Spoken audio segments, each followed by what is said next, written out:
Merci à Pasteur Roy et à toute l'Église pour votre travail sur la journée aujourd'hui. Allons dans 2 Chroniques, si vous voulez bien avec moi, dans 2 Chroniques. Et puis ce thème-là, le thème d'être un influenceur, ça me faisait penser aussi au fait que je suis reconnaissant pour tous les hommes et les femmes. Il y en a plusieurs dans la salle ici qui ont été des influences dans ma vie. Vous savez, personne ne parvient à quoi que ce soit, premièrement, sans la grâce de Dieu. C'est la première des choses, c'est le Seigneur qui c'est par sa grâce qu'on est là, qu'on subsiste. Mais il utilise des instruments humains dans nos vies aussi. Et il y a plusieurs personnes dans la salle ici qui ont un rôle à jouer dans ma vie. Et puis, je suis reconnaissant pour comment Dieu vous a employé dans ma vie. Et cet après-midi, j'aimerais qu'on considère ce thème, un influenceur pour un peuple en déroute. Un influenceur pour un peuple en déroute. Je ne sais pas si vous êtes d'accord avec moi, mais je crois que le Québec et l'Occident en général est pas mal ce qu'on pourrait dire en déroute. On est dans une génération où on appelle le mal bien, comme dit Ésaïe, puis le bien mal. Quand tu dis quelque chose qui, même il y a 20 ans, tout le monde, même dans le monde, aurait pris la chose pour acquise. Aujourd'hui, les gens te regardent. « Hey, tu peux pas dire ça. » Et c'est un monde où non seulement les valeurs sont mises à défi, mais aussi nos croyances, c'est vraiment la parole de Dieu en entier. On va être dans 2 Chroniques cet après-midi, dans les chapitres 23 et 24, en particulier 2 Chroniques 23 et 24. Alors que vous le cherchez, je veux vous lire 2 versets qui étaient sur le poster, qui étaient sur le thème pour le camp et pour le ralliement. Dans Romains chapitre 12, les versets 1 et 2, « Je vous exhorte donc, frères, par les compassions de Dieu, à offrir vos corps comme un sacrifice vivant, saint, agréable à Dieu, ce qui sera de votre part un culte raisonnable. » La seule façon qu'il va y avoir une opposition au mal, c'est si le peuple de Dieu accepte de vivre en tant que sacrifice. Si on ne veut pas sacrifier notre réputation, si on ne veut pas parfois même sacrifier notre liberté ou notre sécurité, il n'y a personne qui va se lever pour dire le contraire de ce que le monde dit. Dans Romains 12, 2, ça nous dit « Ne vous conformez pas au siècle présent, mais soyez transformés par le renouvellement de l'intelligence, afin que vous discerniez quelle est la volonté de Dieu, ce qui est bon, agréable et parfait. » On ne peut pas blâmer ceux qui ne connaissent pas Dieu d'être dans l'égarement. Ils n'ont pas le Saint-Esprit. Mais si on veut que les gens puissent connaître quelle est la volonté de Dieu, ce qui est bon, ce qui est agréable et parfait, il va falloir que certains d'entre nous se donnent en sacrifice vivant pour être des influenceurs sur cette génération. Alors que je réfléchissais à ça, je cherchais des exemples dans la Bible d'hommes ou de femmes qui ont été des influenceurs dans leur génération. Moi, j'étais en vacances jusqu'à hier, on était à l'Arche de Noé dans l'État du Kentucky. Et puis, c'est dur de trouver un meilleur exemple que Noé comme influenceur. Maintenant, est-ce que Noé a eu une grande influence en dehors de sa famille? Du moins, sur le plan pratique, probablement pas. La plupart, tous, sauf sa famille, ont rejeté son message. Mais sa famille est entrée dans l'Arche, par exemple. C'est lui qui avait trouvé grâce aux yeux du Seigneur. Il y a d'autres gens. On pourrait parler de David, on pourrait parler de Moïse, on pourrait parler de bien des hommes. Mais cet après-midi, j'aimerais qu'on regarde un sacrificateur du nom de Jéhojada. Vous dites, c'est qui, lui? Je suis content que vous posiez la question parce qu'on va le rencontrer. Maintenant, moi, je suis moins spirituel que Pasteur Plante. Alors, je ne vais pas vous citer mon texte parce que mon texte, c'est 2 Chroniques 22, 23 et 24. Puis, mon mariage est trop précieux à mes yeux pour réciter ça tous les jours. Ma femme ne me le pardonnerait pas. J'apprécierais vos prières pour elle. Elle a eu des pierres aux reins pendant nos vacances. Donc, elle m'a réveillé à 1h du matin. Il faut qu'on aille à l'urgence. On se ramasse à l'urgence. Et puis, on était dans une ville où je pense que les drogues ont libre cours, mettons-le comme ça. Normalement, c'est pas la première fois qu'elle a des pierres aux reins. Puis quand on est à Montréal, elle se fait donner 2, 3, 4 pilules. Là-bas, ils en donnaient une bouteille de 50. J'étais comme, wow! C'est toute une pierre aux reins que t'as là. Mais finalement, elle en a besoin de 4. Le reste, c'est à payer pour nos vacances. Non, c'est pas vrai. Mais 2 Chroniques, avant que je dise d'autres folies. 2 Chroniques, chapitre 22, commençons au verset 10. Athalie, mère d'Acasia, voyant que son fils était mort, se leva et fit périr toute la race royale de la maison de Juda. Mais Joshabéat, fille du roi, prit Joas, fils d'Acasia, et l'enleva du milieu des fils du roi quand on les fit mourir. Elle le mit avec sa nourrice dans la chambre des lits, ainsi Joshabéat, fille du roi Joram, femme du sacrificateur Jéhojada, et sœur d'Acasia, le déroba au regard d'Athalie, qui ne le fit point mourir. Il resta 6 ans caché avec eux dans la maison de Dieu. Et c'était Athalie qui régnait dans le pays. La 7e année, Jéhoiada s'anima de courage et traita alliance avec les chefs de centaines. Azaria, fils de Jérocham, Ismaël, fils de Jochanan, Azaria, fils d'Obed, Maazéja, fils d'Adaja, et Élishaphat, fils de Zikri. Ils parcoururent Juda, ils rassemblèrent les Lévites de toutes les villes de Juda et les chefs de famille d'Israël, et ils vinrent à Jérusalem. Toute l'assemblée traita alliance avec le roi dans la maison de Dieu. Et Jéhoiada leur dit, « Voici, le fils du roi régnera, comme l'Éternel l'a déclaré à l'égard des fils de David. » Prions. Père Céleste, dans les minutes que nous avons aujourd'hui, c'est certain qu'il n'y a personne qui a besoin de m'entendre moi. Nous avons besoin de t'entendre toi, d'entendre ce que toi tu as à dire par ton Saint-Esprit, de ta parole. Mais il est certain que nos familles, nos églises, notre nation traversent des eaux troubles. Une génération dans laquelle, probablement que toutes les générations l'ont dit, mais une génération où il est parfois difficile d'élever ses enfants pour le Seigneur. Les défis sont certainement nouveaux ou uniques. C'est un défi, parfois les gens à qui nous voulons partager l'Évangile arrivent avec des croyances qui, comme nous l'avons dit il y a quelques années à peine, auraient été loufoques. Pourtant, tu nous as appelés à être tes influenceurs aujourd'hui. Et si tu nous as appelés à l'être, c'est certainement parce que tu vas nous donner la force de l'être aussi. Et notre dépendance, notre confiance n'est pas en nous-mêmes, mais elle est en toi. Elle est dans ta force, elle est dans ton plan, et nous sommes simplement tes instruments. Maintenant, aide-nous à tirer des leçons de cet homme, peut-être méconnu parfois dans la parole, mais un homme qui a été ton instrument dans sa génération, une génération qui était difficile, qui était dangereuse même, mais qui s'est tenue debout pour toi, qui a influencé au moins le roi et d'autres également. Puis aide-nous à tirer leçon de ça, de Romains 12, d'autres passages que nous pourrons regarder, mais fais qu'en quittant, nos cœurs soient remplis de ta grandeur, de ta majesté et de notre dépendance envers toi et de gratitude et de désir de te servir et d'influencer les autres pour toi. Mais aide-nous à garder les yeux non sur Jéhoiada ou sur qui que ce soit d'autre, mais sur toi et sur toi seul. Je le prie dans le nom du Seigneur Jésus. Amen. L'impact d'une vie, ce n'est pas seulement dans ce qu'on peut accomplir de nos deux mains. Mais l'impact d'une vie, c'est aussi dans les gens que nous aurons influencés. On a fait des blagues tantôt avec jeunes, vieux, cheveux gris ou non, mais vous savez que vous ayez les cheveux gris ou non, votre objectif, c'est que la prochaine génération soit influencée pour Jésus-Christ par votre vie. Pasteur Plante parlait de mémoriser les Écritures tantôt. Je me souviens, quand j'étais enfant, on embarquait dans sa voiture, puis il y avait un gros anneau avec ses versets qui était accroché sur la... Je ne sais même pas si c'était légal, mais c'était accroché sur la transmission, puis il mémorisait des versets. Je ne l'ai jamais oublié.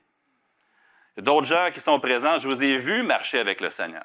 Je vous ai entendu parler. Je vous ai vu traverser des épreuves. Je vous ai vu marcher avec Christ quand c'était pas facile. Et ça m'a influencé.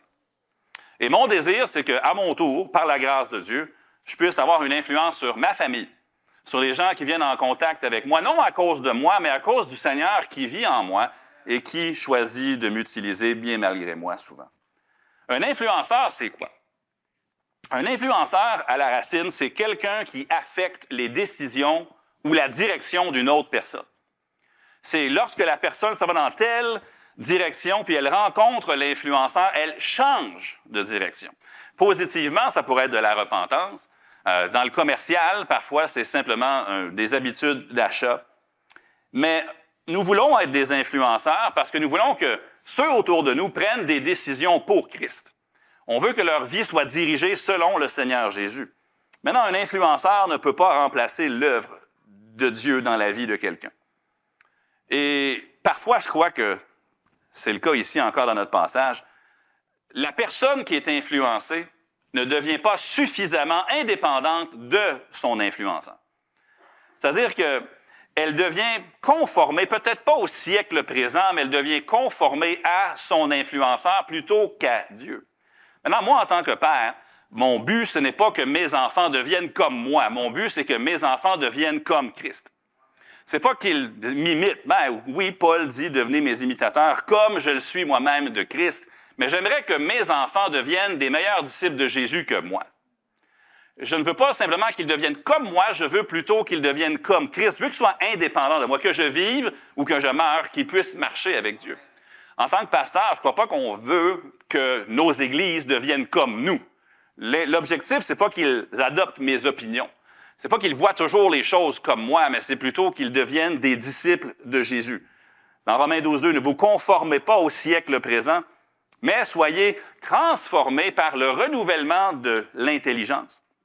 Tu ne veux pas simplement être conformé à ton influenceur, tu veux plutôt être transformé par le Saint-Esprit. Puis en tant que parent, peu importe le rôle d'influence que vous avez, vous ne voulez pas simplement que les gens deviennent comme vous, mais plutôt qu'ils deviennent la toile sur laquelle le Saint-Esprit est en train de peindre ce qu'il veut faire dans leur vie. Puis en tant qu'influenceur, il faut s'en rappeler. On ne veut pas que les gens deviennent comme nous, on veut plutôt les pointer vers le Seigneur Jésus-Christ. Mais un influenceur, c'est important. On peut enseigner une leçon, ça peut rester avec les gens. Un exemple, souvent, ça reste bien plus longtemps qu'une leçon. Puis des fois, on peut même recevoir un mauvais conseil, on fait une erreur, mais un mauvais conseil n'est pas aussi grave qu'un mauvais exemple. Et souvent, avoir un bon conseil, c'est bien, mais avoir un bon exemple qu'on peut suivre, c'est encore meilleur. Lorsque l'homme a marché sur la Lune pour la première fois, la question était posée, pendant combien de temps est-ce que leurs traces vont être visibles sur la Lune? Maintenant, moi, ce n'est pas des questions que je me pose, mais quelqu'un s'est posé cette question-là. Puis il disait que, étant donné que la Lune n'a pas d'atmosphère, il y a les vents solaires et tout, mais ça peut prendre entre 10 à 100 millions d'années pour effacer des traces sur la Lune. Maintenant, sur la Terre, probablement que les traces que vous avez faites tantôt sont même plus là. Mais l'exemple qui est donné que sur la Lune, quand tu mets ton pied, la trace reste longtemps. Puis dans la vie de quelqu'un, ne sous-estimez jamais l'impact que votre influence peut avoir sur quelqu'un. Peut-être vous dites, je ne vois pas le résultat, c'est pas tangible, c'est pas immédiat, mais votre vie a un impact. Et les traces peuvent rester vraiment longtemps. Et parfois même, les gens vont revenir à ces traces-là 10 ans, 20 ans, 30 ans après qu'ils s'étaient égarés du Seigneur. Ils arrivent au bout de leur peine, comme le fils prodigue, puis ils reviennent. Ne sous-estimez jamais l'influence que vous avez. Le livre de 2 Chroniques, un peu comme 1-2 Rois, puis 1 Chronique aussi, sont des rappels que même le plus impressionnant des hommes était vraiment imparfait.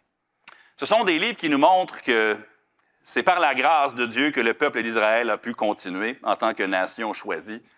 Puis on rencontre plusieurs personnages intéressants, mais ils ont tous leurs défauts. Jéhoiada, c'en est un exemple, il n'est pas parfait. Ensuite, vous allez avoir Joas dans le texte. Lui non plus n'est pas parfait. Même le plus grand des hommes, le plus grand des modèles, le plus grand des influenceurs est profondément imparfait, mais Dieu est souverain sur les bons, sur les méchants pour que ses desseins s'accomplissent. Puis il va utiliser Jéhoiada dans notre texte. Maintenant, vu que c'est vraiment 2 Chroniques 22, 23 et 24, on ne prendra pas le temps de tout lire ça, évidemment, mais je vous raconte l'histoire si vous n'êtes pas familier. Le monde de l'époque était un petit peu comme celui d'aujourd'hui. Les gens qui auraient dû servir le Seigneur se refroidissaient, commençaient à accepter les idées de ceux qui ne servaient pas le Seigneur. Si vous vous rappelez, Israël était scindé en deux. Vous savez, le royaume du Nord, qui était appelé Israël, où tous les rois ont servi Baal. Tous. Pas un seul qui a servi l'Éternel. Dans le Sud, tu as eu quelques bons rois, plusieurs mauvais rois, mais ils ont commencé à se marier entre eux. Et là, on arrive ici dans le chapitre 22, et la reine Athalie, elle est là. Elle était de la famille, pas du royaume de Juda, mais de la famille d'Akab dans le Nord. Et là, elle arrive dans le royaume du Sud, son fils est le roi, son fils meurt, et là, elle décide, moi, je vais faire périr toute la race royale. Tous les descendants de David, ils vont tous y passer, on va tous les tuer. Maintenant, il y a quelque chose de spirituel ici. Si elle réussit, alors les promesses de Dieu auront été anéanties. Si elle réussit, là, les promesses que Dieu a faites à David, que tu auras toujours un descendant sur ton trône, c'est fini. Si Athalie parvient à tuer toute la race royale comme elle le veut, c'est pas un massacre, ça serait déjà grave, mais c'est les promesses de Dieu aura été menteur, ou Dieu n'aura pas été assez puissant pour garder sa promesse. C'est ça qui est en jeu ici avec la reine Athalie. Mais vous savez, Dieu est souverain. Puis dans sa souveraineté, il a ses serviteurs. Puis ici, même si la plupart des gens semblent méchants. Vous avez cet homme-là ici, Jéhojada. Vous avez sa femme qui s'appelle Joshabéat.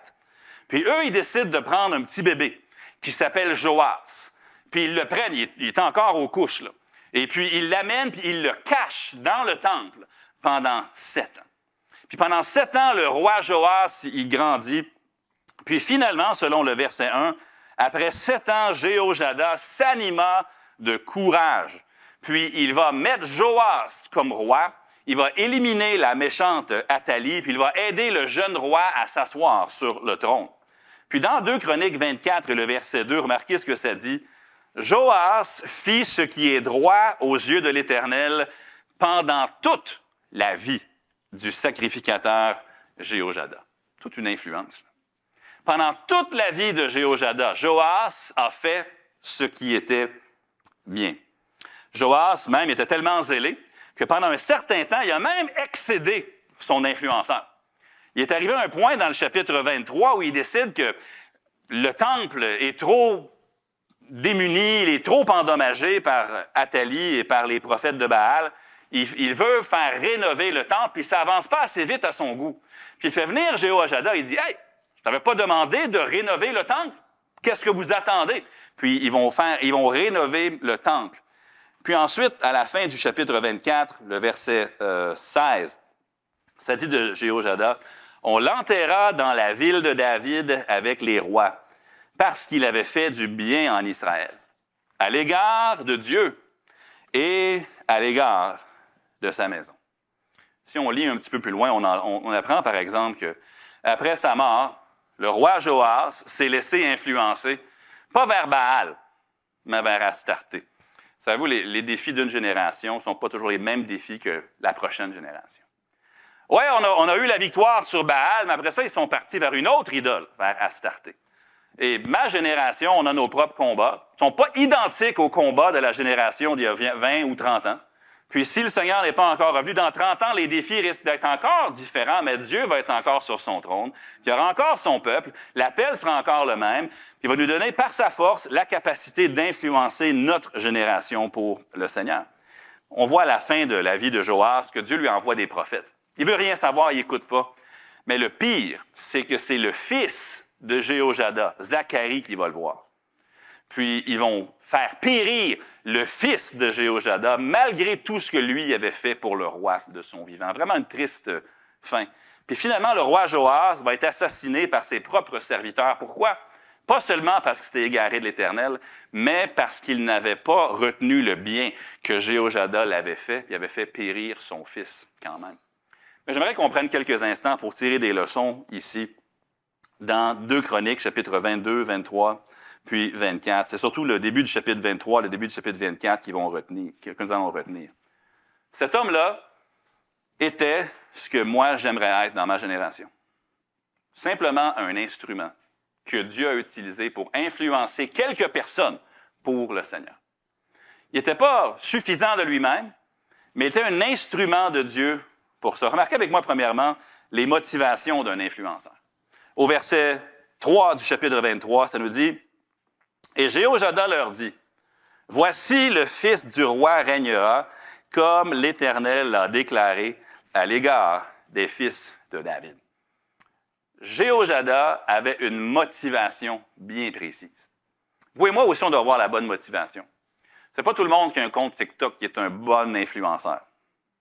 C'est pas tout le monde qui prend un vol Sunwing qui est un bon influenceur.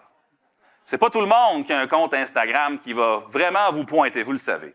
Nous, en tant que chrétiens, on a la meilleure des motivations, par exemple. Romains, chapitre 12, le verset 1, « Je vous exhorte donc, frères, par les compassions de Dieu. À cause de ce que Jésus a fait dans ma vie, le moins que je puisse faire, c'est de me rendre disponible à lui afin qu'il puisse influencer d'autres personnes à travers moi. » Vous savez, les meilleurs influenceurs sont ceux qui sont animés d'un amour profond pour le Seigneur, puis d'une grande gratitude pour sa grâce. Pourquoi est-ce que cet homme-là, dans 2 Chroniques 23, l'a fait? C'est très simple. C'est pas parce qu'il détestait Athalie. Peut-être qu'il la détestait, probablement, mais c'était pas sa motivation. C'était pas seulement parce qu'il voulait être un héros. C'était pas juste ça. C'était pas centré sur lui. C'était plutôt parce que l'Éternel avait dit quelque chose. L'Éternel avait dit que David aurait toujours un descendant qui serait digne d'être sur son trône. Et là, Athalie est sur le trône, donc il y a un problème. Sa motivation, c'était simplement que les desseins de Dieu soient accomplis. Un passage qui me vient souvent me parler, c'est lorsque David s'avance vers Goliath. On connaît la scène. Goliath, il est grand, David, il est probablement un petit peu moins. Il arrive avec sa fronde, avec ses 5 pierres, puis il dit aux Philistins, « Tu marches contre moi avec l'épée, la lance et le bouclier ou le javelot. Et moi, je marche contre toi au nom de l'Éternel des armées, du Dieu de l'armée d'Israël que tu as insulté. » Si tu veux être un bon influenceur, commence par avoir la bonne motivation. Il y a même des gens, des fois, qui veulent influencer pour Dieu, ou on pourrait penser, mais vous savez, le cœur de l'homme est tortueux par-dessus tout, puis il est méchant. Même, je vais être témoin dans ma vie, des fois, j'ai voulu faire quelque chose pour Dieu, mais au fond de moi, il y avait une motivation malsaine pour faire quelque chose qui pouvait même paraître bien. Tu peux être pasteur pour les mauvaises raisons. Tu peux vouloir enseigner une classe d'école du dimanche pour les mauvaises raisons. Tu peux faire tout pour les mauvaises raisons.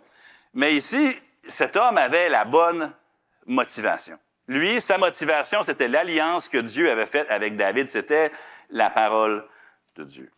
Ce qui a fait que Jéhoiada, qui voulait simplement que les choses de Dieu se fassent, est devenu un instrument dans la main d'un Dieu souverain, dans une génération qui était au-delà des capacités de Jéhoiada. Mais vous savez, c'est impossible que les desseins de Dieu ne s'accomplissent pas. C'est impossible à l'époque du roi Joas, c'est impossible en 2023 que les desseins de Dieu ne s'accomplissent pas.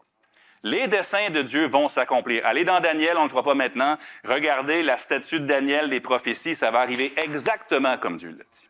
Lisez Apocalypse, ça va être exactement comme Dieu l'a dit. Et vous et moi, nous avons l'occasion dans notre génération d'influencer quelques personnes, selon ce que Dieu nous donnera, pour cette cause-là. Maintenant, c'est tragique lorsque quelqu'un qui se dit enfant de Dieu se trouve en position d'influence avec les mauvaises motivations. Lorsque tu cherches à influencer parce que ça te fait bien paraître ou parce que ça t'amène de la gloire à toi, il y a toujours quelqu'un qui se fait mal quelque part. Il y a toujours quelqu'un qui est blessé, il y a toujours une vie quelque part qui est endommagée. J'ai lu un livre récemment, en anglais, mais le titre, on pourrait le traduire, « Commencer par pourquoi ». Quand tu fais quelque chose, pose-toi la question, pourquoi je le fais? Pourquoi est-ce que je fais ça? Est-ce que c'est pour bien paraître? Est-ce que c'est pour remplir un vide dans ma vie que seulement le Seigneur devrait combler? Je me souviens quand ma femme et moi n'avions pas encore d'enfants, on voulait fonder une famille, puis on s'est posé la question, pourquoi? Bon, on pourrait aller dans le commandement de Dieu, de se multiplier, puis tout, mais je peux être franc avec vous, la raison pour qu'on voulait des enfants, c'est parce que tous nos amis en avaient. C'était la raison. C'était parce que ma femme était tannée d'aller à des baby showers et pas avoir d'enfants. On était tannés de la dame âgée qui venait nous voir. « Comment ça se fait que vous n'avez pas d'enfants? » On ne voulait plus l'entendre. C'était pour ça qu'on voulait maintenant, gloire à Dieu, le Seigneur nous a aidés à changer. Puis on a réalisé que la bonne raison d'avoir des enfants, oui, d'être obéissant au Seigneur, si vous le voulez voir comme ça, mais c'est aussi pour faire des disciples de Jésus. Pourquoi est-ce que je veux occuper telle fonction? Des fois, même moi, je me pose la question. Pourquoi est-ce que je fais ce que je fais? Est-ce que c'est parce que ça m'amène quelque chose à ma chair, ou est-ce que je le fais vraiment par amour pour le Seigneur? Pourquoi vous voulez une promotion au travail? Pourquoi est-ce que... Soyons très, très, très terre à terre. On parle d'influenceurs, puis on associe ça souvent avec les réseaux sociaux. Pourquoi j'ai un Instagram au juste? Pourquoi?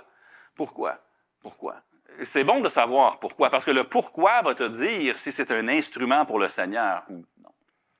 Et ici, notre ami Jéhoiada, il avait une influence certainement, mais la raison était bonne. La raison, c'était parce que Dieu a dit qu'il faut qu'il y ait un descendant de David sur le trône. Sa motivation, c'était la parole de Dieu. C'était son appréciation pour ce que Dieu faisait dans sa nation, et c'est ce qu'il voulait.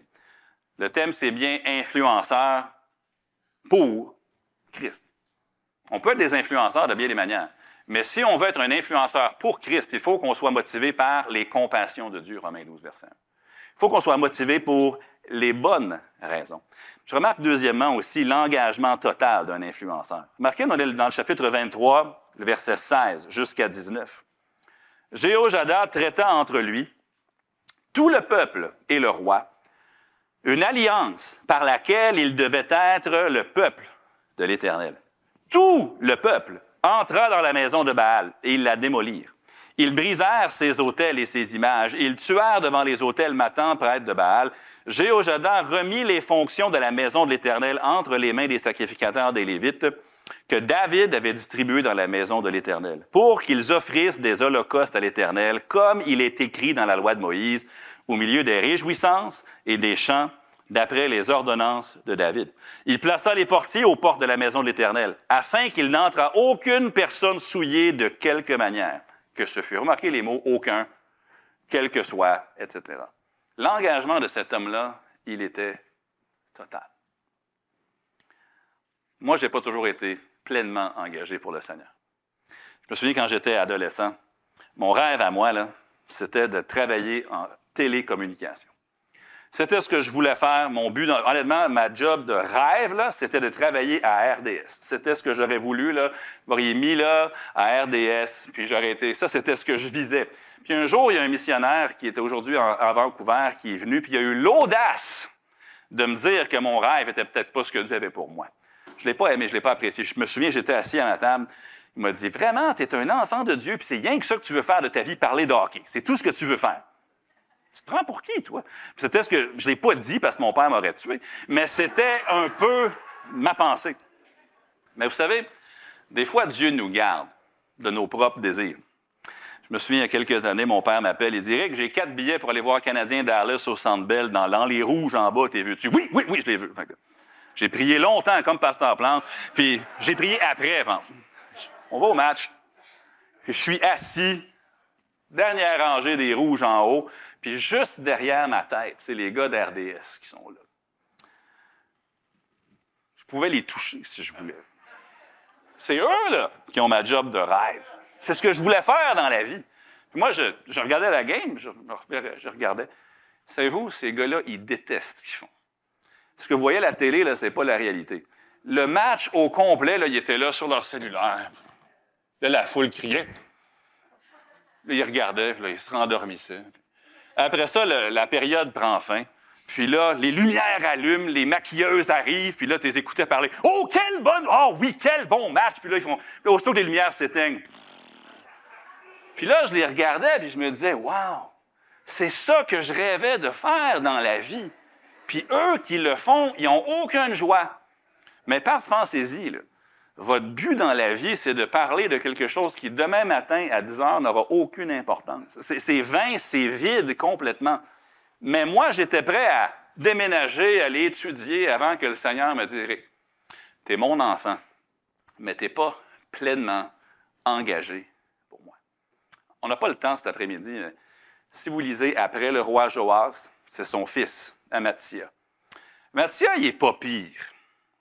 Mais ce que ça nous dit sur lui, il servit l'Éternel, mais pas d'un cœur entièrement dévoué à l'Éternel. Ça, c'était moi, ça. Ouais, je vais à l'église. Ouais, je joue de la musique à l'église. Ouais, je m'occupe du système de son. Oui, mais mon cœur n'était pas entièrement dévoué à l'Éternel. Je ne sais pas s'il y a des parents dans la salle ou des personnes plus âgées qui doivent avoir une influence sur les gens plus jeunes.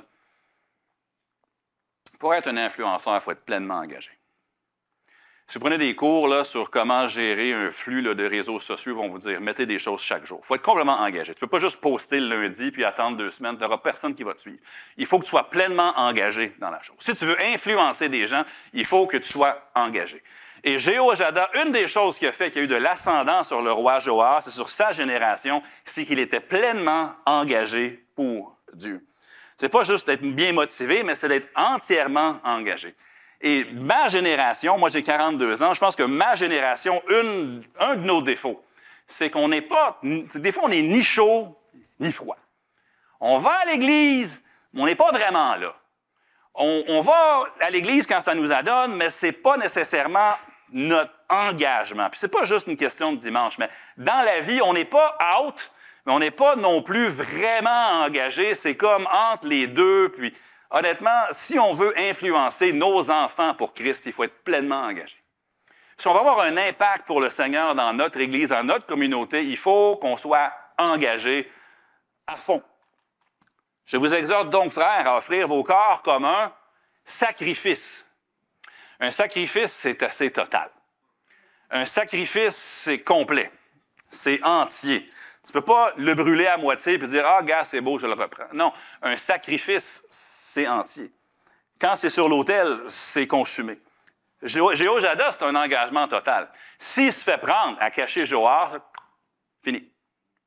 Son engagement est total. Si son plan là, de se débarrasser de la fausse reine, qui n'a pas d'affaire là, et de la remplacer par Joas, si ça ne marche pas comme sur des roulettes, là, c'est pour ça que ça dit qu'il a pris courage. Parce qu'il est en train de risquer sa vie. Mais pourquoi est-ce qu'il est en train de risquer sa vie? Parce que Dieu avait dit, David aura toujours un descendant sur le trône. Il dit, j'aime mieux mourir que de voir la parole de Dieu tomber dans la rue. Son engagement était total. Non seulement Athalie aurait pu le tuer, mais la nation de Juda aurait pu le prendre en haine, mais il a pris cet engagement-là avec le peuple. Lui-même en premier, ça nous dit, et le roi et le peuple, tous ensemble au verset 3, traita alliance avec le roi dans la maison de Dieu. Je pose la question, est-ce que votre engagement est total? Si la réponse est non, c'est une partie de votre influence que vous sacrifiez. Il faut que j'ai un engagement total envers le Seigneur. Dans Romains 12, 2, ça nous dit « Ce qui sera de votre part un culte raisonnable. » C'est quoi la première chose que Jéhoiada a fait? Il a rétabli le culte. C'est impossible pour moi d'être un influenceur pour Christ dans ma famille si mes enfants ne me voient pas marcher avec le Seigneur. Mes parents n'étaient pas parfaits, mais je me souviens, quand je me levais le matin, je voyais mon père assis dans le salon avec sa Bible rouge. Pourquoi elle était rouge, je ne sais pas.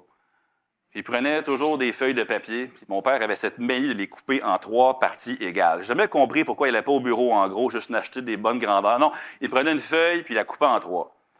Puis chaque repas, chaque souper, on s'assoyait, on faisait une liste de prières sur quoi on allait prier. Je me souviens, en 1988-9, mon père avait une Volkswagen Jetta bleue. Ça n'a rien à voir avec le message. Mais c'est dans ma mémoire.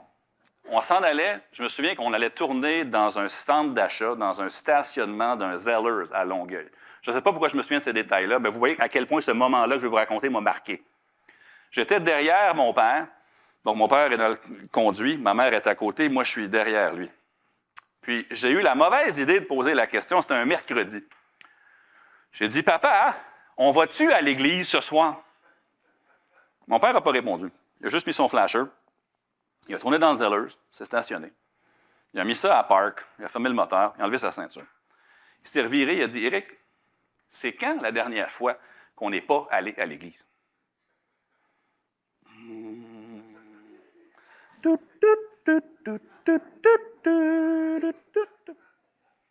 J'ai jamais posé la question.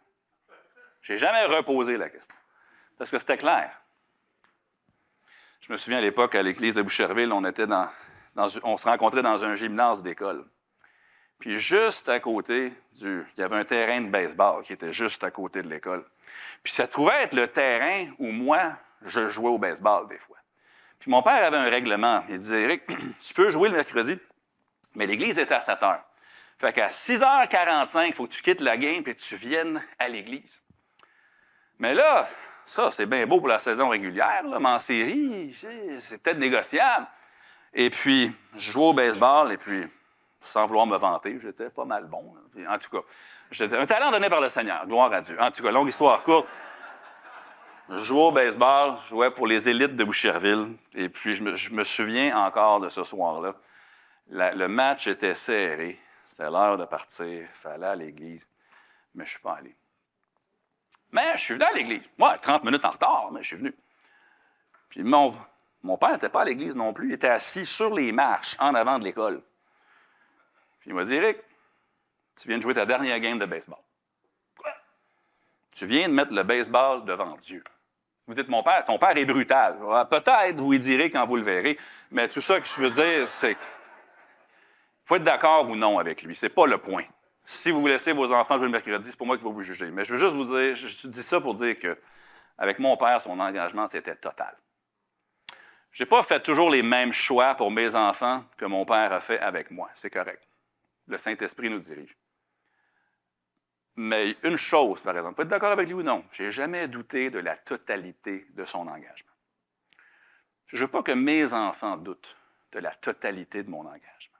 Je ne veux pas non plus que mes voisins doutent de la totalité de... Si je veux les influencer pour Christ, là, il y en a un qui est musulman, il habite de l'autre bord de la rue, puis il m'appelle le prophète. C'est ce qu'il m'appelle tout le temps, il m'appelle le prophète. Il y a quelqu'un qui a dit « Hey, le monde va mal, va parler au prophète. » Et puis, en tout cas, longue histoire courte, si je veux atteindre mon voisin pour Christ, il ne faut pas qu'il doute de la totalité de mon engagement envers le Seigneur. Ce qui sera un culte agréable. Il faut que ça commence dans le privé, dans ma marche avec le Seigneur. Mon père qui lisait sa Bible, moi quand je la lis, lorsque ma vie de prière, il faut que ça commence là, afin que vous discerniez quelle est la volonté de Dieu, ce qui est bon, agréable et parfait. L'objectif, c'est que les gens puissent savoir maintenant quel choix ils doivent faire. On veut les influencer dans une direction. Je vais terminer avec le chapitre 24, les versets 17 à 19. Vous savez, les influenceurs pour Christ ne vont jamais manquer de compétiteurs. Les influenceurs pour Christ ne vont jamais manquer de compétiteurs. Maintenant, Jéhojada est mort au chapitre 24. On se souvient que la Bible avait dit que tant que lui était vivant, le roi Joas avait fait ce qu'il devait faire. Il avait fait le bien. Là, Jéhojada n'est plus. Il est mort. Il est enterré avec les rois. Intéressant, Joas, lui, ne sera pas enterré avec les rois. Jéhojada prend sa place. Mais les compétiteurs, il y en a plein. Aussitôt que Jéhojada est mort, chapitre 24, verset 17. Après la mort de Jéhojada, les chefs de Juda vinrent se prosterner devant le roi. Alors, le roi les écouta. Et ils abandonnèrent la maison de l'Éternel, le Dieu de leur père, et ils servirent les Astartés et les idoles. La colère de l'Éternel fut sur Juda et sur Jérusalem, parce qu'ils s'étaient ainsi rendus coupables. L'Éternel envoya parmi eux des prophètes pour les ramener à lui, mais ils n'écoutèrent point les avertissements qu'ils en reçurent.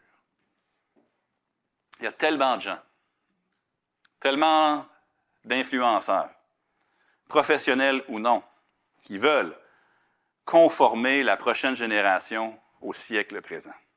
Ils sont partout. Tu allumes n'importe quel bidule électronique, ils sont là. Tu allumes n'importe quel écran, ils sont là.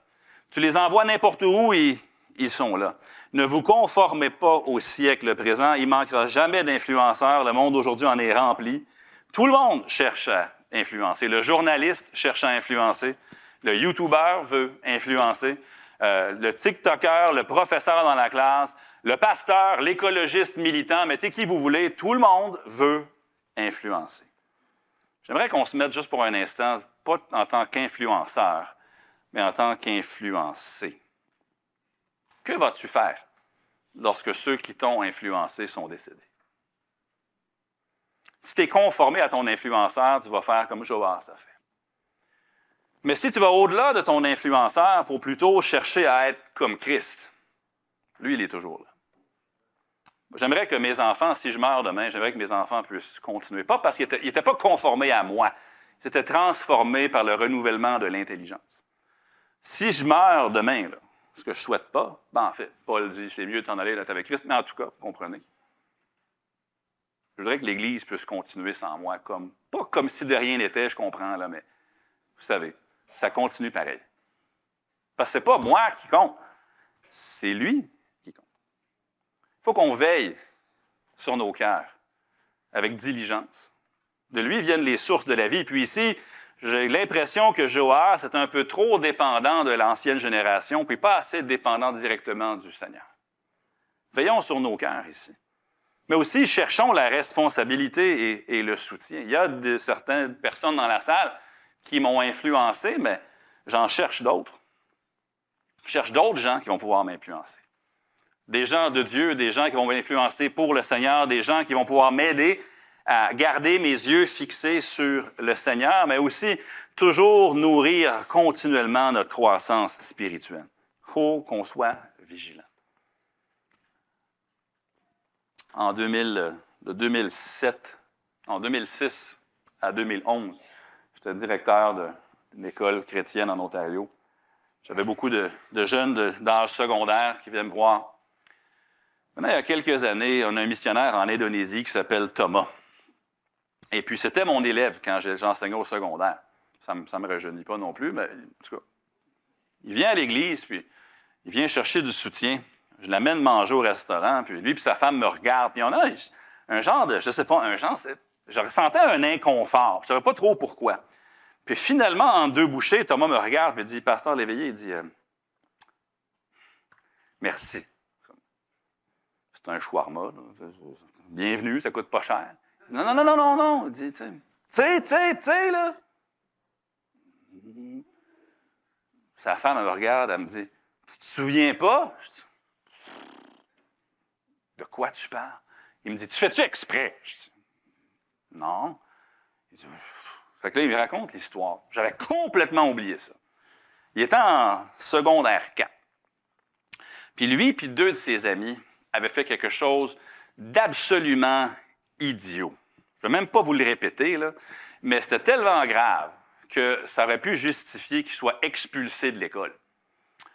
Et puis, moi, je me souviens de rien de ça. Il commence à me raconter l'histoire, comment j'avais envoyé une note qu'il fallait qu'il vienne dans mon bureau à telle heure, puis il entre dans mon bureau, puis il avait la crainte de l'Éternel, pas de moi, mais lui, là, même ses parents avaient déjà commencé à chercher d'autres écoles, tellement qu'il était convaincu que j'allais l'expulser. Moi, je ne m'en souvenais pas pantoute.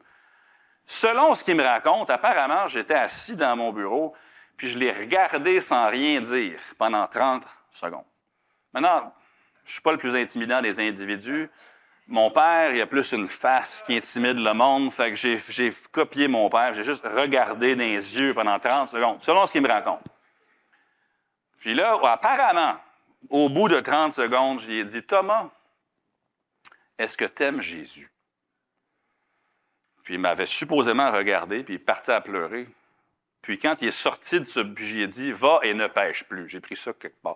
Mais il me disait, il est sorti de mon bureau ce jour-là, et puis supposément, il s'est dit, je ne vais plus jamais pêcher. Maintenant, il est missionnaire en Indonésie, pas à cause de moi, mais à cause de Dieu. Il était descendu dans le bureau du pasteur, puis il avait eu un peu le même traitement.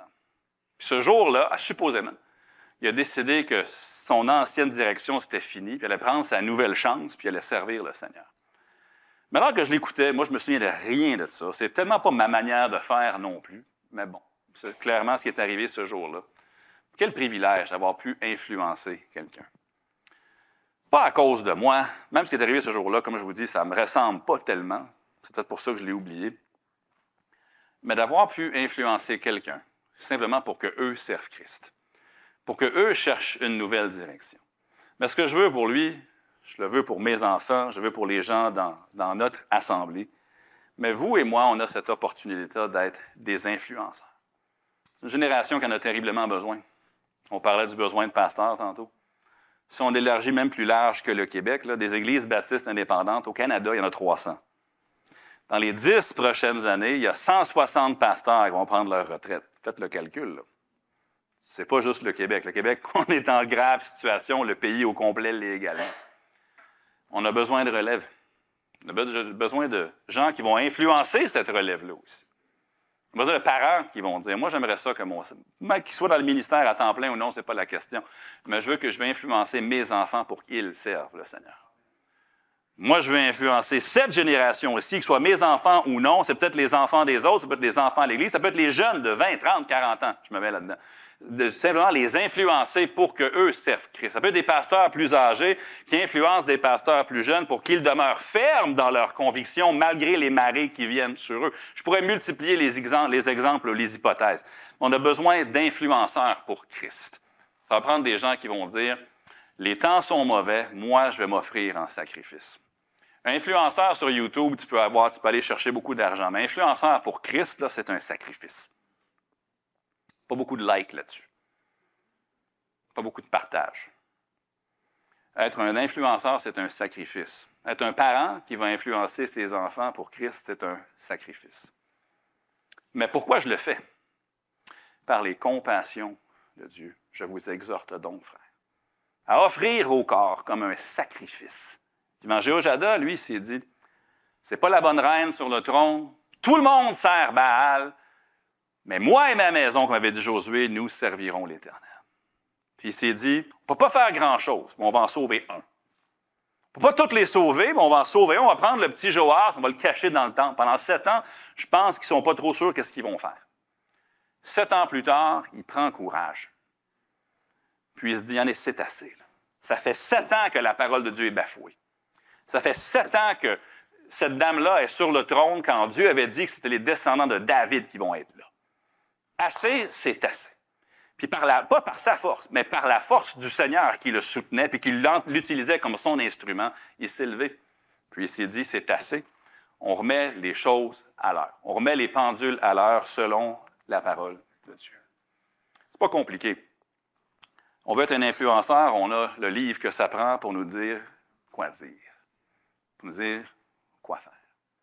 Puis tout ce qu'on fait, c'est que on se sacrifie peut-être, mais avec assez d'amour pour Christ, pour ce qu'il est pour nous, on se rend disponible comme son instrument.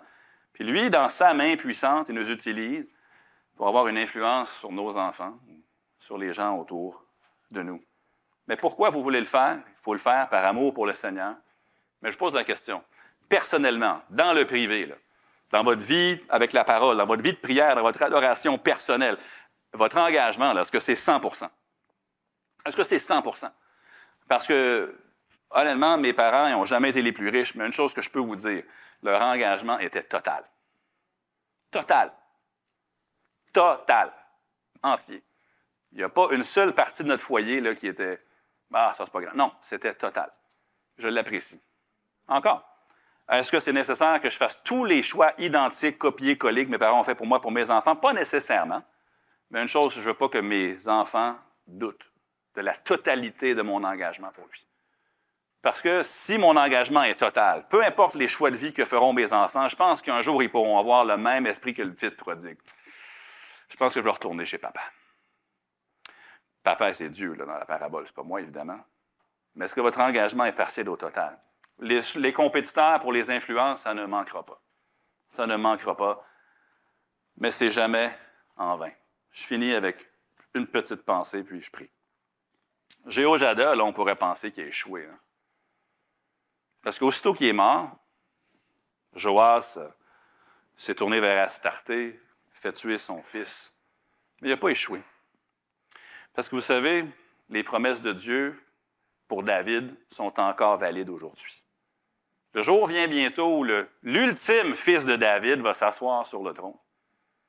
Maintenant, c'est Dieu qui a fait ça. C'est la fidélité de Dieu qui a fait ça. Mais dans cette génération-là, Dieu a pris un homme et a dit « Non, Athalie, ça ne se passera pas comme ça. Oh que non, Athalie, tu ne réussiras pas à anéantir mes promesses. Oh que non, Athalie, tu ne vas pas tuer toute la race royale parce que j'ai mon homme. J'ai mon serviteur. J'ai mon instrument que je vais utiliser. Puis à cause de cet événement-là, gloire à Dieu, mais à cause de cet événement-là, par la main de Dieu, on attend encore le jour où le fils de David va établir son règne. Je ne sais pas comment Dieu va utiliser mon influence, mais je sais ceci.